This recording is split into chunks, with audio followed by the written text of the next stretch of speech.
People at the airport froze when the police dog suddenly lunged, leaping straight into a baby stroller. Passengers screamed. The woman panicked. Officers rushed toward the scene, convinced the dog had lost control.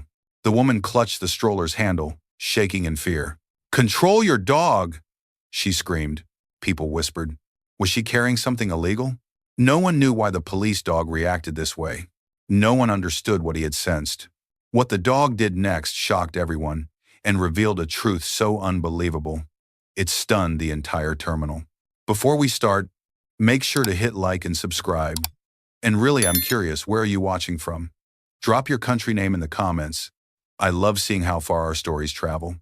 The airport was alive with motion-rolling suitcases, boarding calls echoing overhead, families rushing toward their gates. Near the security checkpoint, a young mother pushed a stroller forward, her eyes tired but calm. Inside, her baby slept peacefully, wrapped in a colorful blanket, tiny chest rising and falling with each breath. Nothing about the moment seemed unusual. Then, everything changed. A trained police dog suddenly froze mid-step. His ears snapped forward. His body stiffened. Before his handler could react, the dog lunged, breaking formation, ignoring shouted commands, and leapt straight into the stroller. The mother screamed, stumbling backward. Passengers gasped. Officers rushed forward, hands flying to radios. The baby cried. And then, something slipped out from beneath the blanket. It hit the floor with a hard, hollow sound. For half a second, the officers stared. Then their faces drained of color. "Move!" someone shouted. And trained airport officers began to run toward danger, abandoning protocol as alarms started to blare. The terminal exploded into chaos. Alarms wailed as security gates slammed shut. Officers shouted commands over one another, forcing passengers back behind barricades. Some people dropped their bags where they stood, hands raised, eyes wide with fear. The mother collapsed to her knees beside the stroller, crying hysterically, her hands shaking as she tried to reach her baby. "I don't understand," she sobbed. "Please, he's just a baby." The police dog stood rigid, barking sharply now. Teeth bared, but not at the mother, not at the child. His body was angled toward the object on the floor, muscles coiled, daring anyone to come closer. Handlers rushed in, trying to regain control. "Easy, easy," one shouted, gripping the leash. But the dog refused to retreat, planting himself between the stroller and the fallen object like a living shield. Nearby officers noticed it then, the way the dog wasn't attacking. He was guarding. One officer crouched low, squinting at the item lying on the tile. It didn't look dangerous at first glance. No wires, no ticking. Just wrong. Out of place. "What is that?" someone whispered. Before anyone could answer, a senior officer grabbed his radio, voice tight with urgency. "Command, we have a live situation at security. Possible concealed threat. Lock the zone down now." The baby's cries echoed through the terminal as the dog barked again, louder this time. Whatever it was, the dog had found it for a reason. The handler's heart pounded as he watched his partner refuse every command. This dog had worked hundreds of searches, airports, cargo holds, crowded terminals, and he had never once broken protocol like this. Not unless something was very, very wrong. "He's not alerting to people," the handler said sharply. "He's alerting to that." The dog's stance said it all. Head low, ears pinned, body angled forward. He positioned himself deliberately between the fallen object and the stroller, blocking any line of approach. It wasn't aggression, it was protection. Passengers watched from behind the glass barricades, phones raised, whispers spreading like wildfire. The mother clutched her baby now, sobbing, rocking him against her chest. "I swear I don't know what that is," she cried. "That stroller hasn't left my side." Then something unsettling happened. The baby stopped crying. An eerie calm settled over the checkpoint. The dog lowered his head and let out a low, steady growl different from before. Focused, controlled. "That's a rare alert," the handler muttered, his face draining of color. "He only does that for one kind of threat." Officers exchanged uneasy looks as the implications sank in. Whatever lay on the floor hadn't just been hidden, it had been deliberately concealed. And the dog hadn't jumped to stop it. He jumped to stop what it was about to do. No one moved. Every step toward the fallen object felt like walking into a trap. A bomb technician was already being called.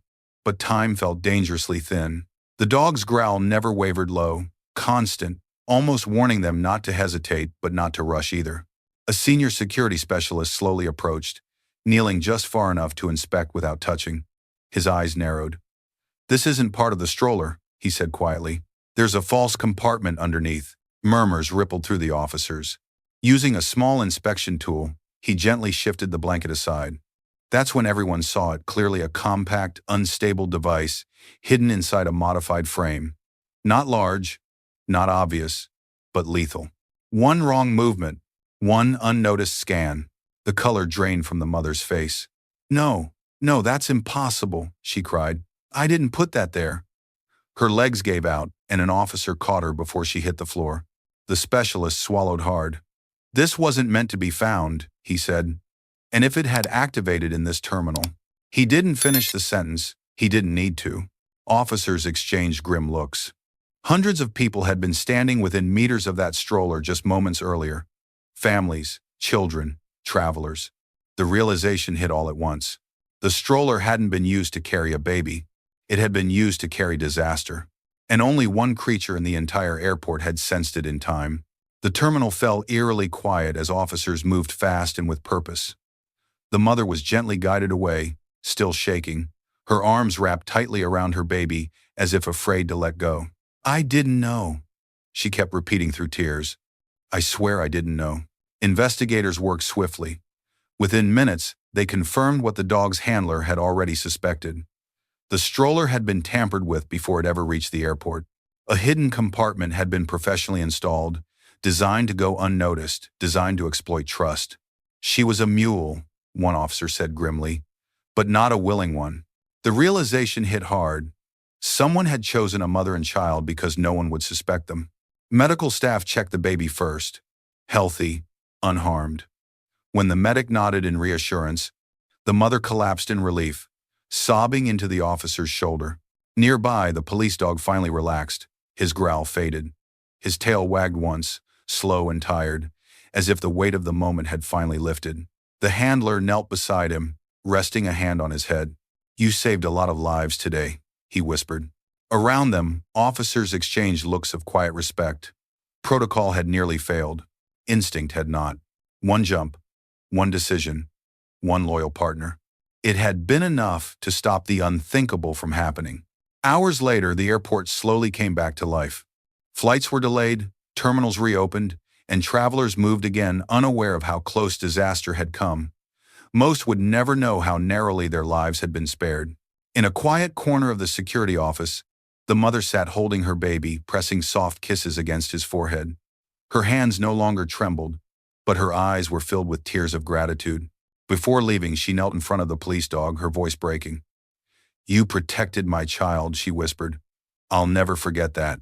The German shepherd tilted his head, tail thumping gently against the floor, as if he understood every word. Later that day, the K9 unit gathered briefly. No cameras, no speeches, just nods of respect. The handler clipped the leash onto his partner and smiled faintly. "You trusted your instincts," he said, "and you were right." News reports would later call it luck. The officers knew better. It was training, loyalty, and a bond that needed no words. As Mark walked out of the terminal beside his partner, the noise of the airport fading behind them, he glanced down at the dog who had leapt without hesitation. Some heroes don't wear badges or uniforms. They walk on four legs, and when it matters most, they jump toward danger so others can walk away safe. If this story moved you, remember to like, share, and subscribe for more unforgettable true-style tales of courage and loyalty.